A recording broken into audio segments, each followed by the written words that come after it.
Ang pagpapakain sa 4,000. Pagkatapos ng ilang araw, muling nagtipon ng maraming tao sa kinaroroonan ni Jesus. Nang wala na silang makain, tinawag ni Jesus ang mga tagasunod niya at sinabi, "Naaawa ako sa mga taong ito. 3 araw ko na silang kasama at wala na silang makain. Kung pauuwiin ko naman sila ng gutom, baka himatayin sila sa daan dahil malayo pa ang pinanggalingan ng iba sa kanila." Sumagot ang mga tagasunod niya, "Saan po tayo kukuha ng sapat na pagkain dito sa ilang para sa ganito karaming tao?" Tinanong sila ni Jesus, "Ilan ang tinapay ninyo riyan?" Sinabi nila, 7 po. Pinaupo ni Jesus ang mga tao. Kinuha niya ang 7 tinapay at nagpasalamat sa Diyos. Pagkatapos, hinati-hati niya ito at ibinigay sa mga tagasunod niya para ipamigay sa mga tao. Mayroon din silang ilang maliliit na isda. Pinasalamatan din iyon ni Jesus at iniutos na ipamigay din sa mga tao. Kumain sila at nabusog. Pagkatapos, tinipon nila ang natirang pagkain at nakapuno sila ng 7 basket. Ang bilang ng mga taong kumain ay mga 4,000. Pagkatapos ay pinauwi na ni Jesus ang mga tao at agad siyang sumakay sa bangka kasama ang mga tagasunod niya at pumunta sila sa Dalmanuta. Humingi ng himala ang mga Pariseo. Pagdating nila roon, may dumating na mga Pariseo at nakipagtalo kay Jesus. Gusto nilang subukin siya, kaya hiniling nilang magpakita siya ng himala mula sa Diyos bilang patunay na sugo nga siya ng Diyos. Pero napabuntong hininga si Jesus at sinabi, "Bakit nga ba humihingi ng himala ang mga tao sa panahong ito? Sinasabi ko sa inyo ang totoo, walang anumang himalang ipapakita sa inyo." Pagkatapos, iniwan niya sila. Sumakay ulit siya sa bangka at tumawid sa kabila ng lawa. Ang pampaalsa ng mga Pariseo at ni Haring Herodes. Nakalimutan ng mga tagasunod ni Jesus na magdala ng tinapay. Iisa lang ang baon nilang tinapay sa bangka. Sinabi ni Jesus sa kanila, "Mag-ingat kayo sa pampaalsa ng mga Pariseo at ni Haring Herodes." Nag-usap-usap ang mga tagasunod ni Jesus. Akala nila, kaya niya sinabi iyon ay dahil wala silang dalang tinapay. Alam ni Jesus kung ano ang pinag-uusapan nila kaya sinabi niya sa kanila, "Bakit kayo nagtatalo-talo na wala kayong dalang tinapay? Hindi pa ba kayo nakakaunawa? Hindi ba ninyo ito naiintindihan? Matigas pa rin ba ang mga puso ninyo?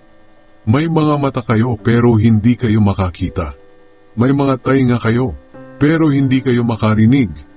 Nakalimutan niyo na ba ng paghati-hatiin ko ang 5 tinapay para sa 5,000 tao?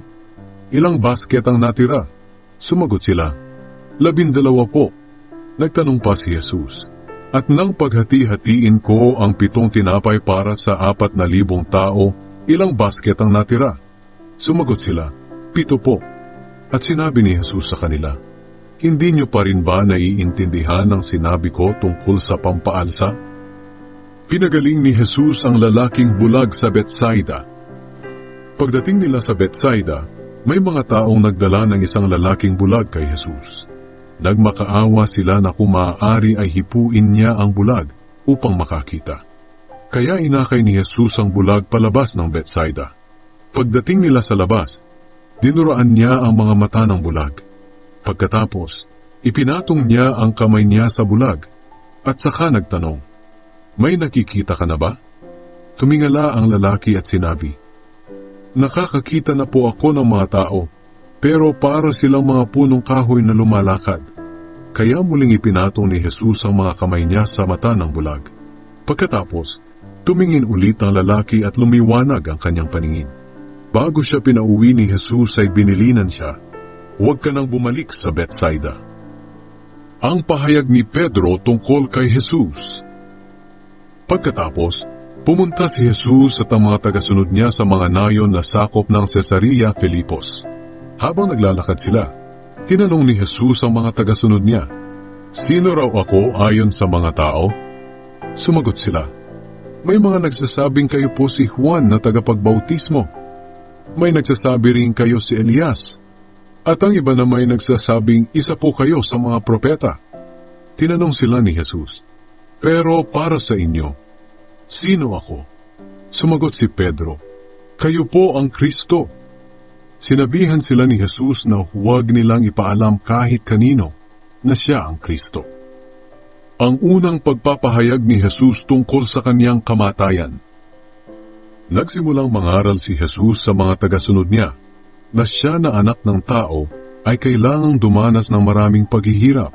Itatakwil siya ng mga pinuno ng mga Hudyo, ng mga namamahalang pari, at ng mga tagapagturo ng kautusan. Ipapapatay nila siya, pero sa ikatlong araw ay muling mabubuhay. Ipinaliwanag niya ang lahat ng ito sa kanila. Nang marinig iyon ni Pedro, dinala niya si Jesus sa isang tabi at sinabihan.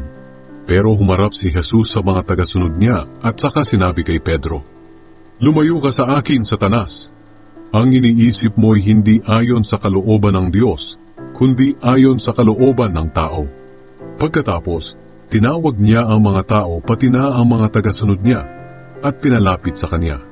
Sinabi niya sa kanila, "Ang sinumang gustong sumunod sa akin ay hindi dapat unahin ang sarili.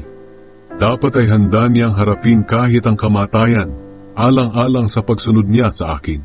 Sapagkat ang taong naghahangad magligtas ng kanyang buhay ay mawawalan nito. Ngunit ang taong nagnanais mag-alay ng kanyang buhay, alang-alang sa akin at sa magandang balita, ay magkakaroon ng buhay na walang hanggan.